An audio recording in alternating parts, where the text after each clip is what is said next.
Um, Bert's going to be in town. Bert Kreischer Mm-hmm. in Seattle. No, here. He's here tonight. Oh, cool. He's Is he doing like is it his really big tour? it's like a comedy a bunch of different festival. comedians. Yeah. Yeah. Dude, no, actually, I saw some stuff from that, and I started to kind of think, I was like, I know, like, you and Fowl aren't, like, big fans of his, like, comedy, but what he does for comedians is... It's so cool. He cares so much about the industry. Yeah. And, like, making sure that people, like, get known pretty much. Yeah, I really appreciate what he does, you know, especially, like, obviously we know the pandemic, he, like, started doing the, like, arenas and, like, all that stuff. But, like, just the fact that, like, it's, like, I want to go to one of his comedy festival things. Oh, I wanted to go really bad, too. There's so many fucking comics, and they're all, like, they're all from different walks of life. And, yeah. Well, I decided, too, that tonight, because I know that he's known for like partying around, and he's actually at T-Mobile Arena, which is connected to our hotel. I'm going to take around Tom's book, and if I see him, I'm going to ask him to sign Tom's book. You're going to ask Bert to sign Tom's book? Tom Segura's book? Dude, he's going to be around somewhere. He likes to go and party with people. I know, but I want him to sign like, "Hey, Tommy, I signed your book for you," or something. That he would probably get a kick out of that. Yeah, I think he would think it was really funny. So I'm gonna just carry it, and if I happen to see him, I'm gonna be like, "Yo, please sign your friend's book for me." You gotta hunt him down. Yeah, like, go on a hunt. I showed everyone his picture, and it was like, if you see this man, and especially if he's not wearing a shirt, you need to let me know where you saw him, because I'm gonna hunt me a wild Bert. But I mean, even last night I followed him on Twitter to see if he posts anything like, "Oh, we're gonna be at Tropicana or wherever," and like I'm gonna be like, Instagram stories is more of his thing. Okay, cool. Then I follow him on Instagram, so I'll keep an eye out for that. Yeah. So yeah, that's my plan for tonight. Hunting Bert Kreischer in Vegas. Hunting Bert Kreischer. Be like, "Yo, sign my book or your friend's book. My name's Tommy. He's Tom. Signed book. Signed book, please." All right. Anyways, this is Tommy. Shots. This is Jacob. This is Tommy and Jacob's. Tommy and Jacob's mixtape.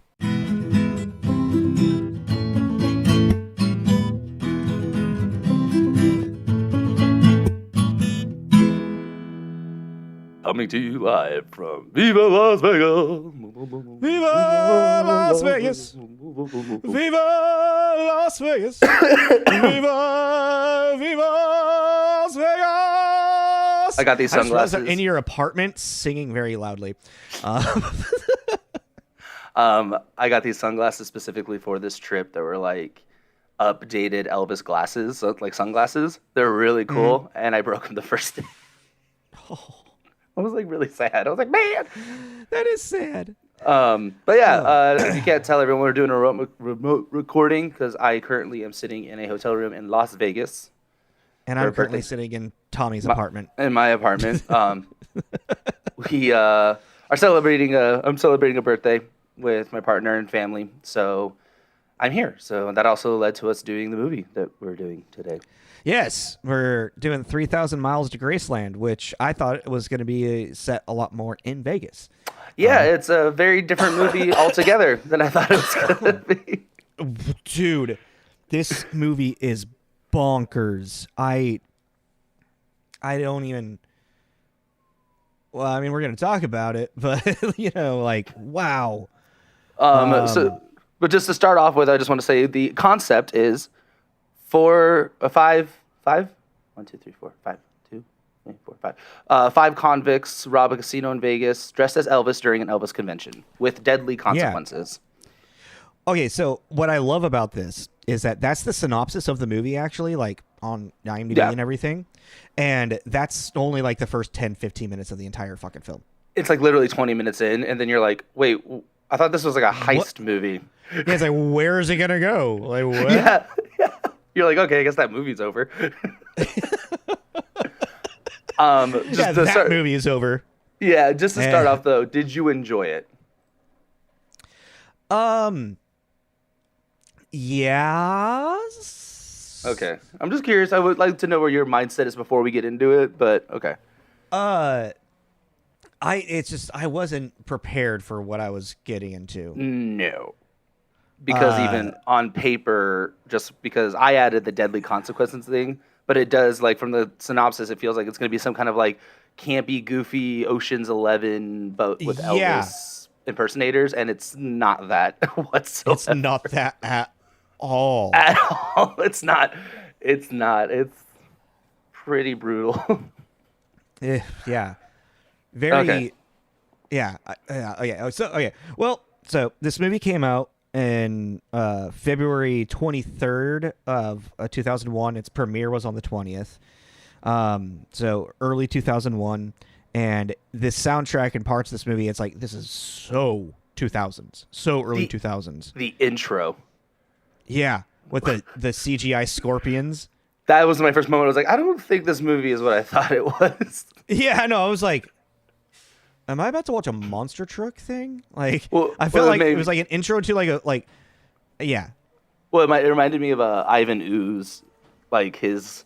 Oh man. His creatures that he fights the Power Rangers with. What are they called? Zordons or whatever they are. Well, I mean, the gummies are the Power Rangers, like those things. Yeah, the gummy. No, the clay. Oh, I'm failing at my Power Rangers. Anyways. Well, this was a box office bomb. Oh, yeah, it was. Just for, like, reference points, 62 million budget and grossed 18.7 million. Yeah. Oh, man, it was... Yeah. So, really quick, then, also, going with our stuff, 2001, how many movies did you see? 53. Have you seen from it? 50. Oh. What was our last? I tried to look real quick, but I didn't really. What was our last 2001? I don't think we've actually counted a 2001. Oh, that's fair. Because I think our first 2001, I think it was Wild Wild West. No, I don't know. Wild West is 99. Excuse me. God, sorry, I'm coughing a lot. I vape too much in the middle of my sleep, I think.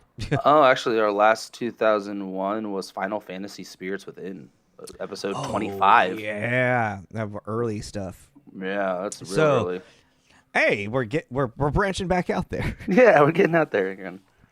All right. Well, let's get into talking about the people in this, because like there's not a lot. And Who are they? Let's play a game. Who are you and what do you do? What do you do? So yeah, this movie was directed by a person named Damien Lichtenstein. That last name sounds really familiar. Lichtenstein. It just sounds like a made-up German name. Oh, maybe I'm thinking of like Young Frankenstein. It's Frankenstein. It's Frankenstein. Walk this way. No, walk this way. It's pronounced Igor. Well, they told me it was Igor. Well, then they're wrong. Well, they were wrong now, weren't they? Okay. So, yeah, Damien Lichtenstein has a bunch of weird shorts. Like, I saw that, like, from, like... Yeah, a lot of shorts. But they were all the same year? I don't know. It seems... I couldn't really find much about... I couldn't find anything. He doesn't have a Wikipedia page. He had another movie that I saw you directed called Venus in Vegas, and I was like... with Donald Faison from Scrubs in it. Yeah. He also did a short, like, CV... a web series of Payday. I don't know if you remember Payback. that. Oh, Payday, yeah. Payday was that video game where it was like a bank robbing video game. Yeah. Like online. Hey, he has a theme. He likes Vegas and he likes and robbing places, I guess. Yeah. And yeah, just not much on him anywhere. Couldn't find anything. Same with writer Richard what was it? Reese? Recco? Recco, yeah. Richard Recco was the original script writer. But then also... And I couldn't find anything. Really. I mean, there was stuff, but it was just like, what? Like, Short Officer Down, table talk. What's writer like? I'm like, what is happening? Who are these people? How did they make Yeah. a movie? And then also Well, like it says like a story by Kevin Bernhardt, and I'm like, who the fuck's Kevin Bernhardt? Yeah, which also nothing on their list really spoke out to me, which is also just Right? weird too, because you have this director, these writers and everything, but then you have actually like big name people in it, which you're like, Exactly. how did this happen exactly? How did I describe this to somebody yesterday? It was like it's like this movie was made in an alternate timeline and it somehow fell into our dimension. That's fair. Like he got snapped into our reality. Yeah. So director, writer, and they're just like kind of like this is like their one big thing. Yeah, it's very interesting. Good like little segue into starring, because this movie's starring Kevin Costner and Kurt Russell. Yeah. And Like, then what? And Courtney Cox, which is just kind of like, Yeah. okay. Those are those are like our three leads. So like really quick, if you guys don't know who Kevin Costner is, he's in Waterworld, which we need to do someday. We did that. We need to do that. Dancing Wyatt with Earp. Wolves. Yeah. Apparently, Kurt Russell and Kevin Costner were. Wait, Kurt Russell was Wyatt Earp, I thought. No, Kurt Russell is Wyatt Earp in Tombstone, and then Kevin Costner is Wyatt Earp in Wyatt Earp. That was funny. Yeah. Because in Tombstone, Kevin Costner was up to play Wyatt Earp, and Kurt Russell got the role. Yeah. Yeah. But yeah, Field of Dreams. It's fucking Kevin Costner. That's actually- Wolves. It was kind of like last week's with Virtuosity. Kevin Costner as the villain. I was like, okay, I'm into this. Like, he's gross and annoying, and He played a good psychopath, actually. Yeah. yeah.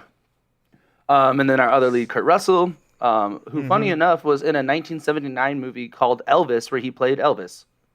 And he was Elvis in an Elvis biopic TV movie. He also is uncredited. By John Carpenter. Elvis.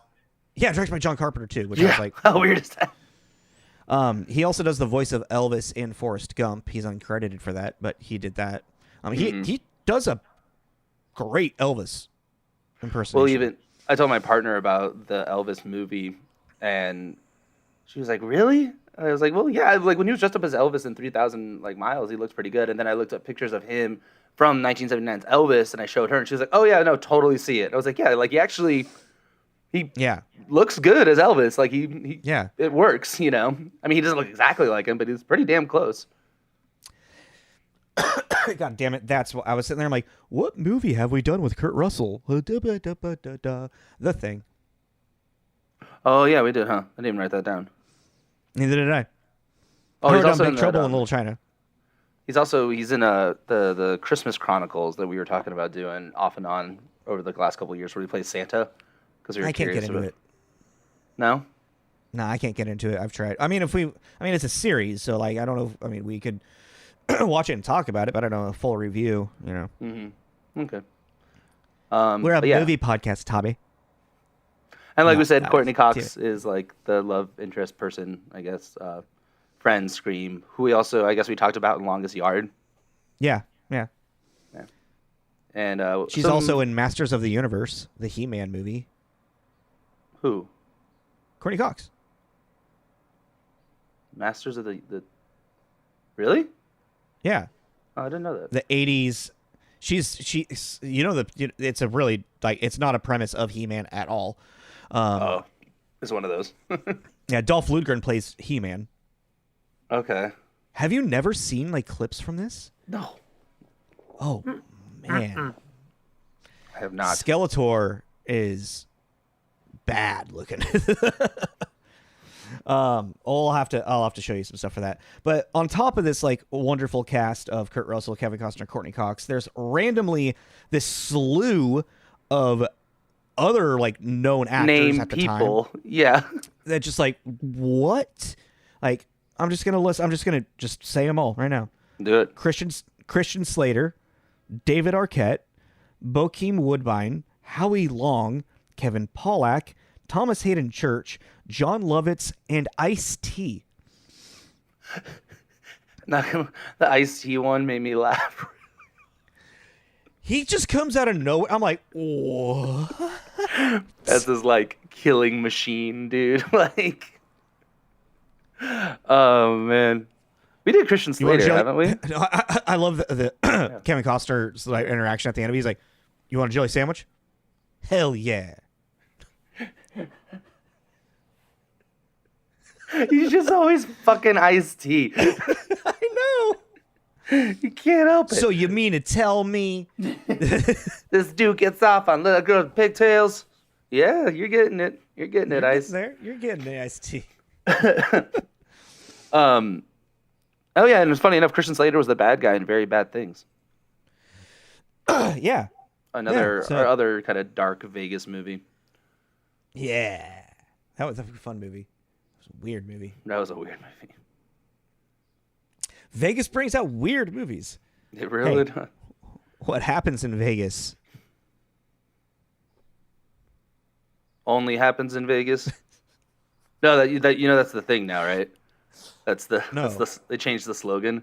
It's not what happens in Vegas stays in Vegas. It's what happens in Vegas only can happen in Vegas. Because I don't know, what happens in Vegas and stays in Vegas has a pretty sleazy connotation. So they made it more of like, you can only experience certain things here. Ha, family friendly. Yeah, no, if you go through the airport, there's a bunch of arcs and stuff, and it's like they've changed the slogan. Oh, that's funny. What happens in Vegas can only happen in Vegas. What happens in Vegas is drugs. Oh, like let's do some coke off a stripper. Sorry. Well, even last night we were supposed to have reservations at Caesar's buffet, but there was a whole like standoff with the cops in the hotel. And some guy started like throwing furniture out the window onto the pool deck from like the 20th floor or some, I don't know which floor, but up there. That's really funny, actually. It was like, okay, we're not going to Caesar's Palace today. Never mind. But yeah. You go up to the cops. I've watched enough 90s cop movies. What can I help you with, officers? Yeah. Tape a gun to my back and put me in a tank top. I'll climb up the ventilation shaft. You kind of sound like Sean Torres right there. Oh, Shane, sorry. Shane Torres. I've been listening what to do you need, officer? Taste, so. I can climb up there. That was pretty funny. Okay. Let's get back on track. Okay, sorry. So yeah, we got starring, we got writing, we got directing. I think we can move into the reviews, so then we can talk about this. Oh, okay. All right, let me pull that up while you do your. Yeah, so not a very well received movie. No. It's got a surprisingly high 5.9 on IMDb. Which doesn't add up to the percentages and stuff to me. No, not at all. Its Rotten Tomato, its tomato meter is 14%, and its audience score is 46. So this is definitely more of like a cult following type movie. Oh yeah. There you go. Cool. Was that all of them? Yeah, 3 numbers. All right, so on I'll climb up and save him. On Metacritic, from the actual critics, there are 3 positive, 7 mixed, and 20 negative. How many positive? 3. Oh. I am gonna read one that is really mean, only because it made me laugh hysterically. So I'm gonna do the ones I actually picked, and then I'm gonna follow with the very mean one, because it's mainly for your reaction. Okay, so 70 out of 100 with Lisa Alspector at Reader. At first, Costner seems to distrust the hokey character he plays, but his performance and the movie's slanted humor, rash melodrama, and ludicrous action soon become riveting. That's so on point, actually.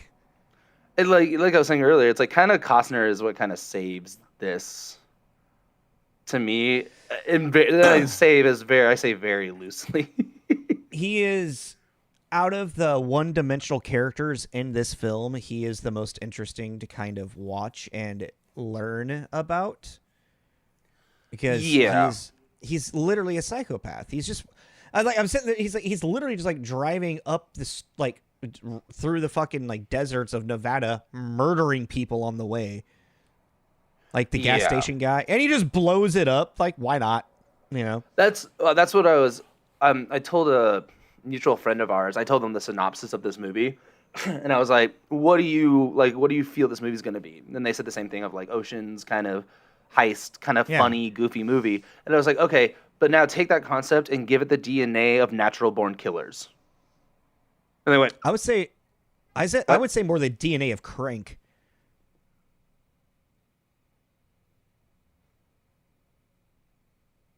Or Crank meets Natural Born Killers.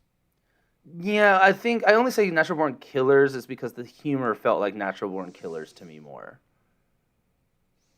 I can kind of see that. You know, I the, just the like humor, the dark humor to it." I feel like by saying Natural Born Killers, then you kind of like give it credit that there's like some more depth and commentary about. That's fair.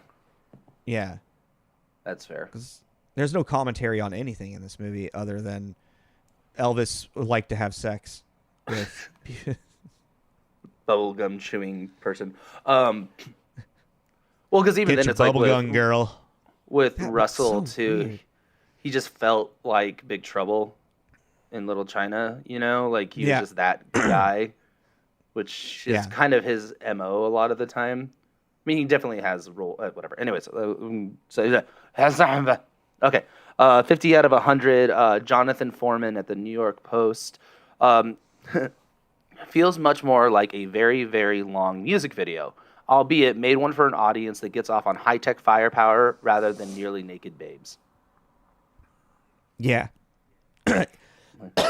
Yeah, the weird transitions, the like speed, like the speeding up of the camera lens in like random moments was just so. It felt like a drug fueled haze at some points, you know. Mm-hmm. Well, Which is like, go ahead. I was like, which like you see that in movies, kind of like Go, and like Requiem for a Dream, or even like SLC Punk, like the scene where they do the acid. You know, it's like these like random moments of like this like filter they put over their. I mean, like you're just doing this to make it feel edgy. Yeah. There was also this like part of me that kind of felt like they were doing that, like, you know, in this period people were trying to like kind of like do Quentin Tarantino, but you can't really do Quentin Tarantino. Yeah, You're trying to. I know what you mean. You know what I mean? But like people are like looking at his success and trying to do this kind of edgy thing that he does. But it comes off weird because it's like, I don't know, there's like, okay, like we talked about like Kiss Kiss Bang Bang really does feel kind of like a Guy Ritchie movie, but it feels like a good attempt at it. But there's a lot of movies that were coming out that were just kind of like, oh yeah, let's kind of try and do Quentin Tarantino. It's like, well, that's kind of a hard director to try and mimic. Yeah. He's fucking Tarantino. But anyways, guys, I got a lot of moments like from the choppiness. I felt like that was happening a lot.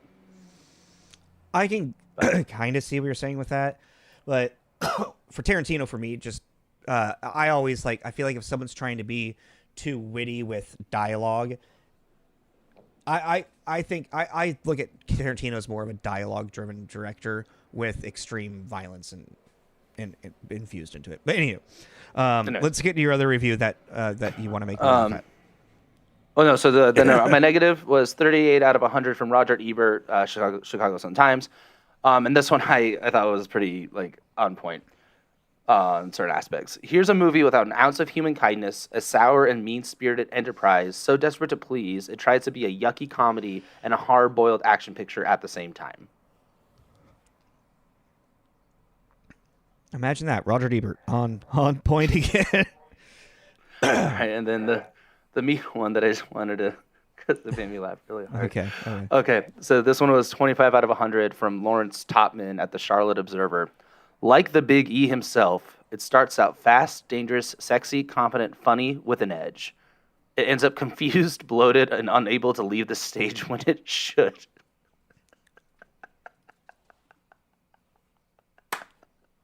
Oh my God. That is so funny. That's so mean. But it's so funny. It's like that person had confidence. They were like, this is what I think. He had one too many fried peanut butter and fried banana sandwiches or whatever the fuck it is. Yeah. Oh, wow. Oh, that one made me laugh really hard. That is so good. But yeah, that was the mean one. But, well, I'm glad you found it for me today. they're very amusing. Bloated, confused. Okay, how do you feel about this movie, actually? I don't think that... I didn't find it very good, obviously. I thought it was not very well done. But then also, I was utterly captivated because of how bizarre it was. Like, the fact that you go in expecting, okay, they're going to plan the heist, we're going to see how they're going to do the heist. But we just meet our characters. They go to rob it, and it ends up becoming this just massacre in this casino. And then their next beat, they're in the hotel splitting up the money, and you pause it, and it's like 25 minutes. And you're like... Yeah, I know. Dude, what? I kept pausing this movie and to see how much more there was, because it drags. It's over 2 hours long. Yeah. And like, so I'm sitting there like, God, what, like, and I forget at what point, but it was like only like 50 minutes into the film, and I was like, how is there still an hour left of this? Like, where else can this go? But that's what I love about these kind of movies, and that happens, like, especially this kind of thing. There are moments where I'm just like, that's why I was like captivated. I'm like, wait, what are we gonna do now? So, like, as I said, like, I described this as if like a film that fell out of an alternate timeline type thing. But then I was sitting there thinking about it, and also like, if I was to like explain the events of this movie, I think someone like who had never seen this movie, I just like start explaining it, it would feel like I'm making up a movie on the spot. Oh yeah, you're like ad-libbing a movie. Yeah, and it's like, and then he kills everybody, but one of them's wearing a bulletproof vest, and he doesn't know because he's driving away. But he also, while he's getting away, he then like a coyote's in the road, and he runs into a coyote, so he can't get back to the hotel. But then the guy with the bulletproof vest, he can get back to the hotel first, so he gets the money. But the money's not there. Like, where'd the money go? So he goes back to, there's the girl that he slept with earlier. Remember that girl played by Courtney? And then he goes and like, since she has a kid that's a klepto. I forgot to tell you that part. Wait. I love where you're going. One second. Okay, keep going. No, keep going. Yo, can I get some of that? Can I get some of that? Whoa! Yeah. Like, well, but even then, that's a great point you bring up too. Is like, okay, they kill. So Franklin dies from the shootout. And then Slater and Murphy, Costner get into it, and then they kill Slater, and they're going to hide Slater's and Murphy's.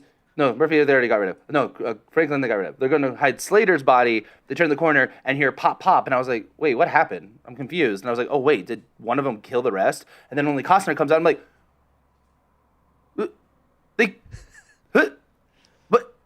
so everyone's dead, and then I was like, obviously Russell's gonna be alive, but I was like, but you even killed off all the, like, in the trailer it's like Christian Slater and then David Arquette, and then it's like, well, they're all dead within the first 25 minutes. Like, what the? It was very bizarre, but that's what I liked about it. Like, it's weirdly enough, I'm gonna watch it again. Like, that's fair, yeah. At some point, just because I'm like, this is a weird like drug-infused ride. Like, this movie just kind of turns more into like a chase the money, like follow the money. Like, Kurt Russell's trying to like get away actually, and you get the money clean. Courtney Cox is trying to steal the money from him, but I was kind of unclear. Did she actually team up with Murphy? Like what he's explaining when they're in jail together, was he just trying to get under Kurt Russell's skin, or does that, like, they never really make that clear? It was never made clear to me. I wasn't really sure what that was. Also, did you think that they were both Elvis's illegitimate kids? Oh, there you go. Adding to your Mad Lib thing. All right, we got Murphy's file, and apparently he went cuckoo bananas because he thought Elvis was his daddy, but he couldn't prove it and get his money. So now he's a bad guy. You're like, pretty much. But okay, so what? It's out of 75 tested, 73 came back negative, 2 were inconclusive. We have two main characters. So they're implying that these are both, they're like half brothers. They're half brother, from their father being Elvis, and also kind of like a weird little nod at the when like what's Kurt Russell's character's name? What's his name? Murphy. No, Murphy was Kevin Costner. Oh, Michael. Michael, thank you. When he's Michael on his and Murphy. When he's on his boat, he like holds up like this golden record. And he kind of, it's like, this boat was given to me by my dad, but I never met him. And then the boat's name is Graceland. Yeah, so it's definitely implied that... They're implying that Elvis was his dad as well. But he knows for like a fact that but he's not... Because Elvis gave him a boat. Trying very hard to prove it, I guess. Elvis gave him a boat. Yeah. He gave him the Graceland. What's like fucking crazy about this movie is like how over the like obvious they lean into Kurt Russell. Yeah, he might be an ex-convict and he's a bank robber, but he's a good guy. He's got a moral to him because he's not killing the cops at the Vegas studio. He knocks the one out. He has a clear shot to take them all out. And he takes out the glass and said, he has a heart. While everyone else is cold-blooded murder. I'm going to shoot they're everybody. trying to make him the bad boy with the golden heart. Yeah. Which also, a weird, interesting correlation I made with this movie. This is pre-9/11. So, like, the whole thing, like, the cops being kind of jokes. There's not really... This movie has no patriotism in it. You know what I mean? What do you mean in the sense that they're just taking out the cops left and right without? What do you mean? And that, well, it's like I'm starting to kind of notice this like correlation of like post 9/11, pre 9/11, just like action films and like it's like the convicts are the heroes. This idea of like robbing the bank or robbing the casino and everything is kind of like romanticized, and like their whole thing is like it makes it seem fun, you know, and the cops are like trying to catch up to them. They're always a step behind, and the cops are, I don't know, they're not dumb in this necessarily, but like there's definitely this sense of like lack of, you know, patriotism towards like law enforcement type stuff. And I want to start kind of like noticing like big events of history and where there's shifts in cinema, because that's a big thing. Like in the 60s, post of Vietnam, films changed 100%. And like the lack of trust towards like the government and just political figures in general, and the army like became a really big thing, especially like how Vietnam vets were treated as they came back. And then like there's then the war on drugs, like the Reagan administration, there's a whole slew of films from that era, you know. And then Die Hard happens, and then you got like the hero cop kind of come back through the 90s.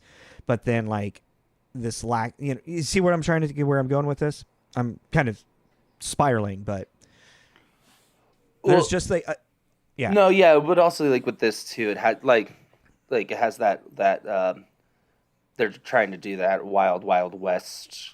It's like a kind of like Bonnie a modern and Clyde day was a Western that they're doing. Oh yeah. I was also kind of like a big thing that I was kind of thinking about was almost like it's kind of like a Bonnie and Clyde-esque type of thing, you know, the killers and the robbers on the road getting away with it. I guess that's where you're talking about like natural born killers, you know.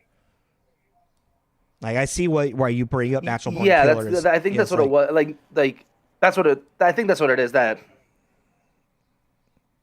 vast chase through the desert, but not like a 20-minute long. This is a days long like epic we're going through, following our heroes and villains and cat and mouse, but in the desert, and it has this like Western vibe to it.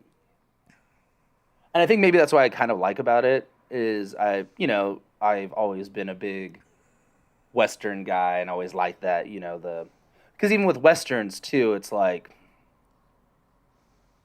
Doc Holliday in Tombstone, Val Kilmer. It's like he's in the view of the audience, he's our good guy, but he's not a good guy. Yeah. He's not a morally correct individual. He's just, we like him, even though he's a cold-blooded killer that will shoot you in the head. But he's not bad, you know what I mean? Like, and that's kind of what I liked about this, is it has that just really Western DNA in it. And I was like, okay, it's like this weird 2000s modern-day Western thing. Like, I'll get into that.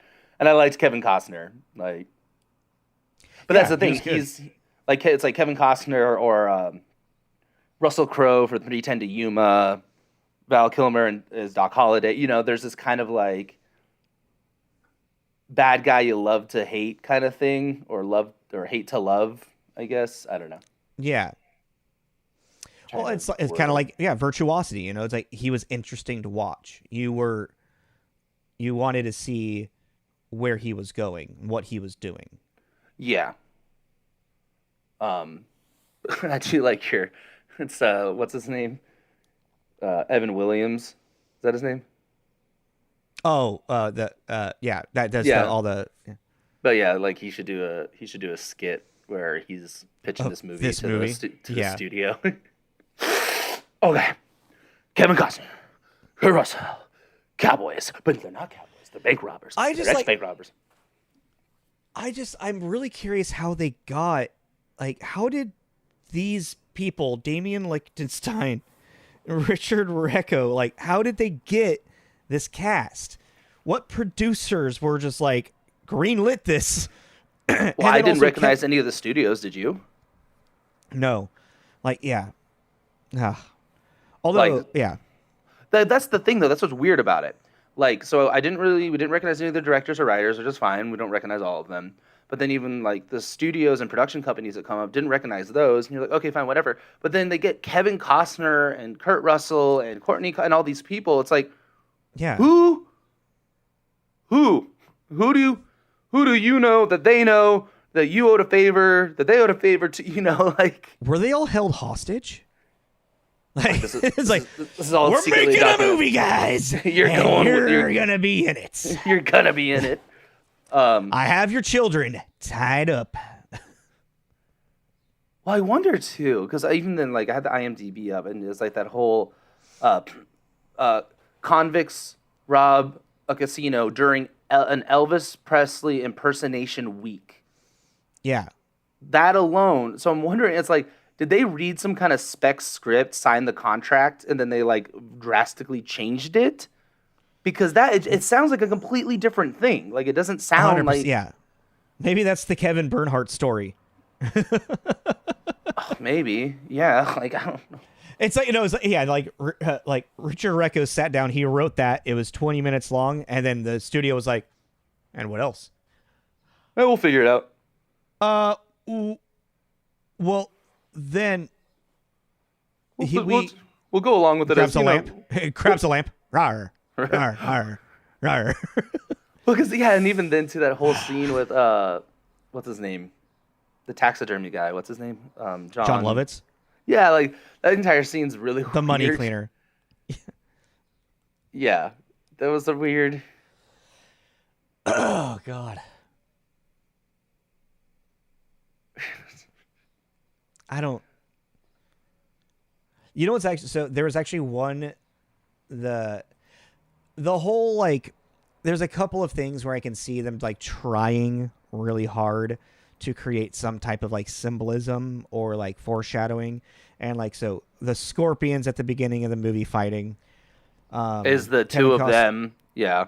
Yeah. But then Kevin Costner, he has did you see that he has a ring with a scorpion on it? And he has a scorpion tattoo. I saw the tattoo. I didn't see the ring. I saw the ring. They do a quick little close up of it when they're like in the jail cells, like holding each other. Oh, okay. And then Kurt Russell uses a scorpion in the duffel bag to sting Kevin Costner, like with the money at the end. I'm just like, okay, but when Murph Kevin Costner is dying in the shootout, they start a version of My Way is playing, which is Elvis Presley's cover and version of My Way, Which was a conversation about Frank Sinatra fighting Elvis. Yes, and yeah, My Way is an original Frank Sinatra song. So I was like, oh, that's actually kind of an interesting full circle from like the setup at the beginning of them talking about who would win out of a fight between Sinatra and Elvis Presley. The Obviously, king or, Elvis would kick the shit out of Frank Sinatra. The king like, or oh shit, my watch. That's way over there. No, what? Do you hear it? No. Okay, cool. Yeah, old Blue Eyes are the king, and Costner's like, who the hell said I'll kill you? And I mean, that's our first foreshadowing that Costner's like a total psychopath. No, well, yeah, the complete full, yeah. But like when he first meets up with Michael and whatnot, just the awkward energy they have, I was like, this guy's kind of crazy. And then you see the crazy. Well, that's the thing is there are like that's what's kind of interesting, and it might just be the acting too. And there, like that right there is a really great subtle moment because we already discussed that Russell is like the bad guy with the golden heart kind of thing, but their interaction, you find out that they're like cellmates, and Russell has this like kind of like arm's length away from Costner, like not literally but metaphorically, and it's like you can tell that Russell is like very aware that this guy's a little. Like, well, also, I feel like they've known each other for like there's this semblance of them having a long history together, and I think they actually probably with the whole thing of like if they're both like Elvis's like illegitimate kids, they probably met in the 80s when they were filing for the whole like tests and how they came back both inconclusive. They probably met. Oh, so they might already have this kind of like established, like where we may be brother kind of thing, maybe. Yeah. Which is why they team up together and they start robbing people, and they become bad guys because Elvis didn't love them. I did like that whole because I mean that end shootout is ridiculous. Ice-T coming from the ceiling, spinning around. I was like, "What is?" It's again another thing where I'm sitting there and watching this movie, and I'm like, It's like they were making it up on the spot. It's like, well, like in the 2000s, no one had to aim. No, dude, yeah, I know, right? No one aimed their guns; they just went in that direction. Go. Well, it's like in the movie Spawn when he jumps off the top balcony and he just does a front flip, just shooting his Uzis in random directions for no reason and not hitting anybody. And it's like, this is literally just it's like arsenal porn. Well, yeah, that's exactly that's what that review said though. An audience that gets off on high-tech firepower rather than nearly naked babes. Yeah. And I coined the term arsenal porn. Arsenal porn. Well, I liked like that what you were saying too about the Spawn thing, because even with that, it's like, well, in that scene, there are still some civilians and the bad guys. So, you know what? You're in the way, I guess, from Spawn's point of view. Right, yeah. You don't give a fuck. Okay. I don't really know what else to talk about with this movie. Well, no. Wait. I just remembered something. So, an interesting thing about this is the acting in this movie really comes across as like and I feel like it's because it's the style of the movie too. It's so much more presentational, I feel, than like in any type of grounded reality. Like everything is just a little bit more exaggerated in this film, and I think that was kind of on purpose. Like I think that was like they understood that this isn't really a grounded in reality type of story, so they made it a little bit more presentational is like the best way. Like I could see Nicolas Cage Like, like if he would have showed up at any point, I've been like, yeah, of course, Nicolas Cage is in this, and he's gonna be Tim. It's I wonder if they like this feels like a Nick Cage movie. It really does. Honestly, you exchange Kevin Costner with Nicolas Cage, and you that movie exists in an alternate timeline. He might have just been not old enough. Nicolas Cage? Yeah, in 2001. Costner is definitely older than Nicolas Cage, right? To be the son of the son of Elvis, the illegitimate son of Elvis. Nicolas Cage was born in the 60s.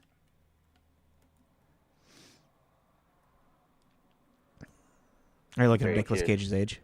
Well, I'm looking at Costner first, just out of curiosity. So 68.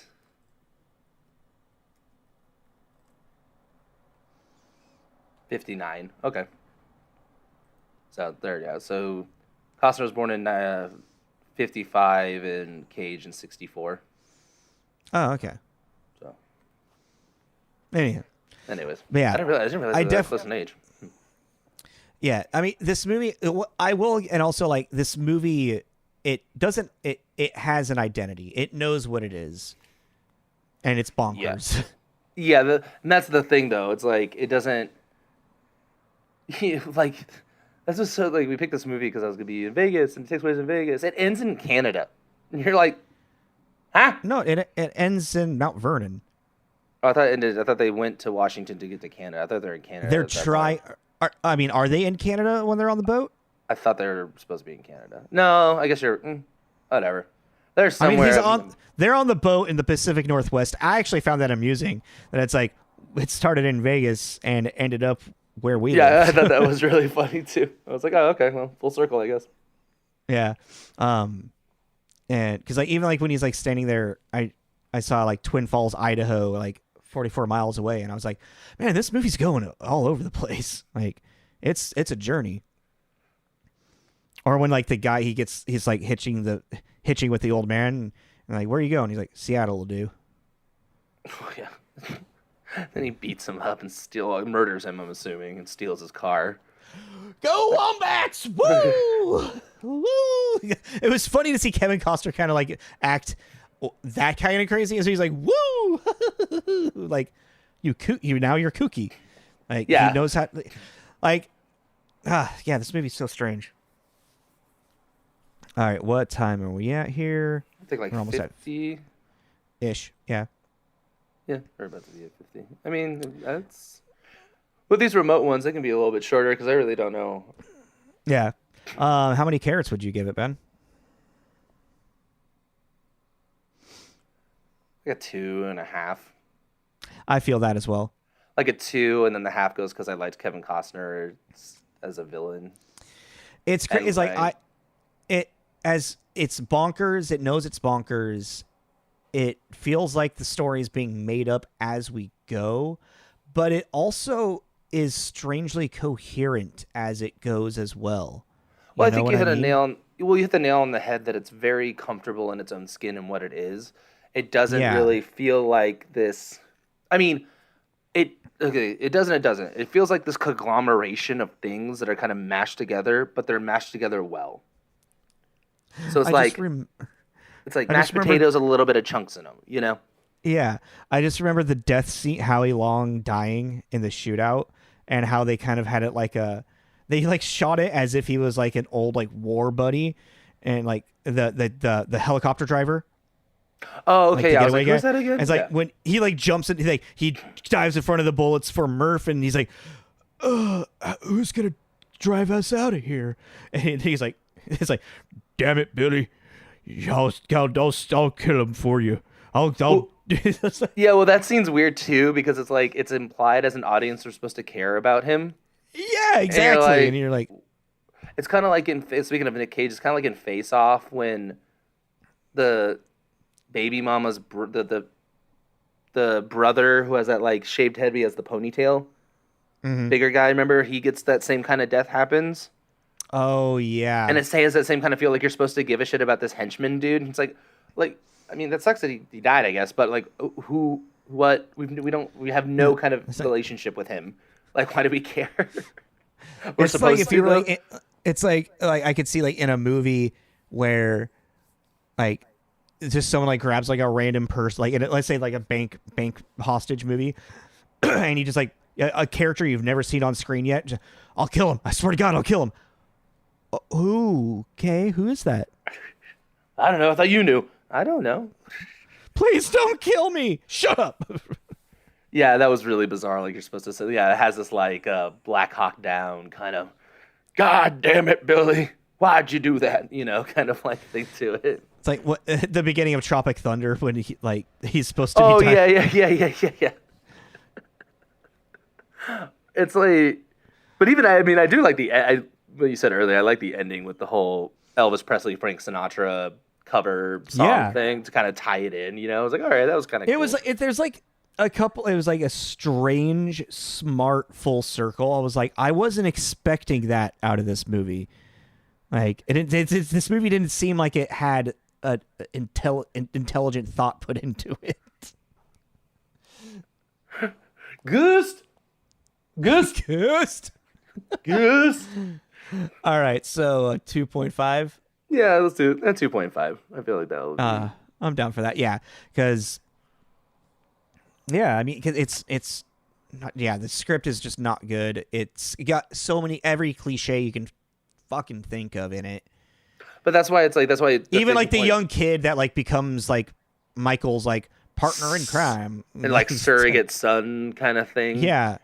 And he's like, I don't think myself as the father type, but I'm going to become the father for this kid because I actually have a heart. Oh, that's another thing. Like, Courtney Cox is a terrible mother. Horrible mother. She straight up, to get the money, Horrible. She leaves her kid with the bank robber killer dude.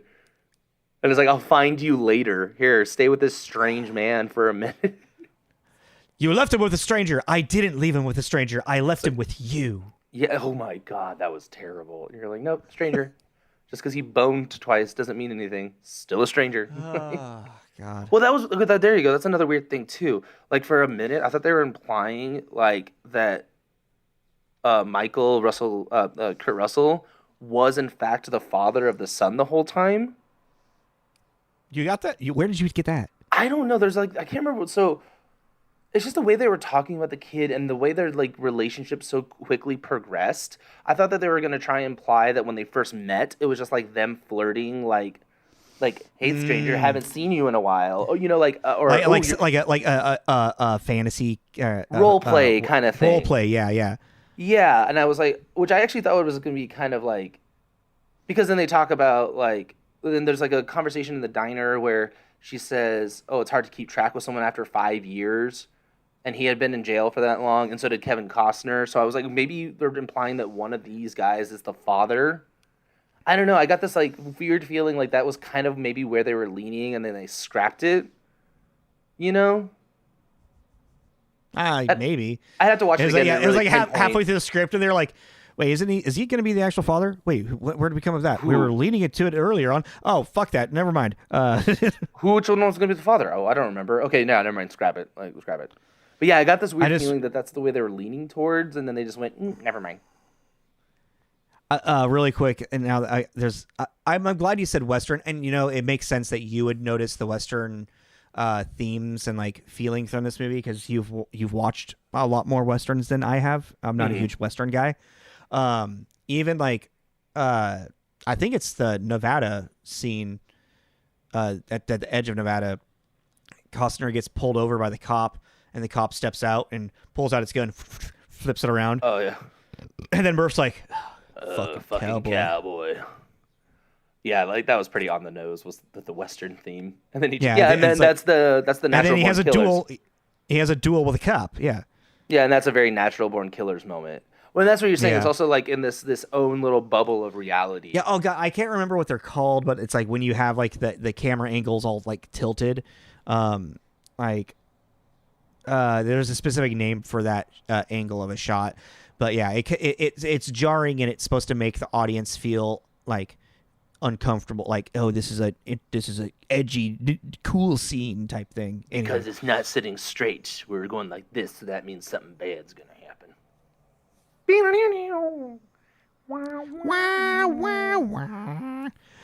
Okay. Do you have anything else to say? No, not really. I mean, I just thought it.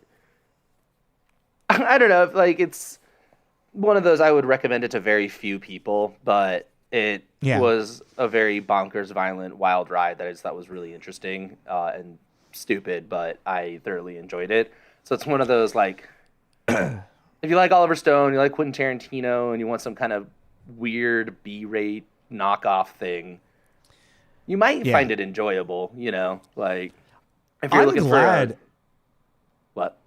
I'm glad we reviewed this. Like, I actually, because this is like the type of movie that I enjoy for us to talk about, because it just gets so bonkers that we can actually call out what's bad about it, but also have fun talking about like the ridiculousness of it. Yeah, and it's like it's more interesting than your standard shoot 'em up, because there are all these weird things they decided to do. So it's like, if you're looking for like a little off the beaten path shoot 'em up, it's not a heist movie. It's a get away with it movie. A cat and mouse is yeah. It's a weird shoot 'em up cat and mouse. So if you're looking for something like that, that's just kind of, you can kind of turn off your brain and just go for the ride. You know, and it's got like, and if you're into westerns too, like that entire scene with Costner and Slater at the hotel, and they're having like a standoff. That's like super western, like over the poker game. You know, like, you cheating son of a bitch. You know, like, it has that vibe.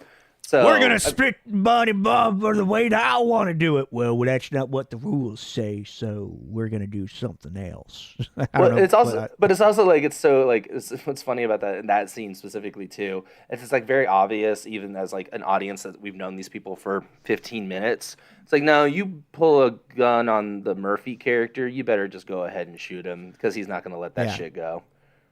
Like, I was like, the second he pulled it out, I was like, oh, Slater's dead. Like. Bye. No, especially like, because then Murph pretends like he's like, all right, you put the gun away, everything's gonna be fine. Boom, shoots him under the table. Like, oh shit. Yeah. In the femur, not living. Yeah, and then like fucking double taps it too. That was like, okay, yep. Don't want to mess around with this guy. He is not playing. I'm not playing around. Well, that was pretty shitty of Costner too. It was like, then they split it 4 ways, and he's like, "No, I'm taking the fifth guy's entire share." You're like, that probably wasn't going to go over well with everyone, or someone at least. I love that like, Arquette. Why was he in this movie? Because he's married to Courtney Cox. Yeah, that's what it was. They were like together at this point. Okay, they were married. Yeah. I was like, when I saw him, I was like, oh, he's going to be our little like comic relief guy. But then he's in the movie so short. He kind of was. He's just annoying though. He wasn't even like really that funny. He just said stupid shit. Like, he just said weird potty humor. Yeah. And like really gross jokes. But anyways, so 2.5. Okay. All right, let's wrap it up. Let them know what we're doing next week. Your pick was The Great Outdoors with John Candy and Dan Aykroyd, 1988, I want to say. Cool. It's a family camping movie, because I went camping. He went camping, so he picked a camping movie that you have seen. Yeah, I have seen this. I have not seen it, so. I mean, if you like John Candy humor stuff, you'll probably like you. Oh yeah. Yeah. No, and I like. And Dan Aykroyd's funny. Dan Aykroyd and John Candy are brothers. In the movie. In the movie. Okay, I was like, they are. I didn't know that. In the movie, they're brothers, and it's like the families rent a cabin for a camping trip and stuff. I'm assuming it's like a slapstick like situation, like, oh no, the raccoons got into the food, whatever. Yeah. That kind of thing. Okay, 100%. Okay, so something light and nice. Yeah, easy to digest. All right, cool. So like, subscribe. If there was any problems with the video, sorry, we're doing it remotely, like we said, but. Yeah, we'll be back. Yeah, you're going to be non-center the entire time, by the way. Oh, really? You are not center this entire. I'm going to see what I can do, but I think you're just going to be not center the entire time. This chair is really uncomfortable. That's also why I've been shifting so much. That's fair. I don't think it's made to sit here for or that we See, if we would have sat like that the entire time. Whatever. Unorthodox movie for unorthodox camera positions, or vice versa. There we go. Yeah. Okay. But yeah, like, subscribe, all that kind of stuff, and we will be back in our studio next week. So we will see you then. Yeah. Thanks for listening and watching, guys. This is Tommy. This is Jacob. This is Tommy and Jacob's Tommy mixtape. and Jacob's mixtape. Viva Las Vegas. Shut up.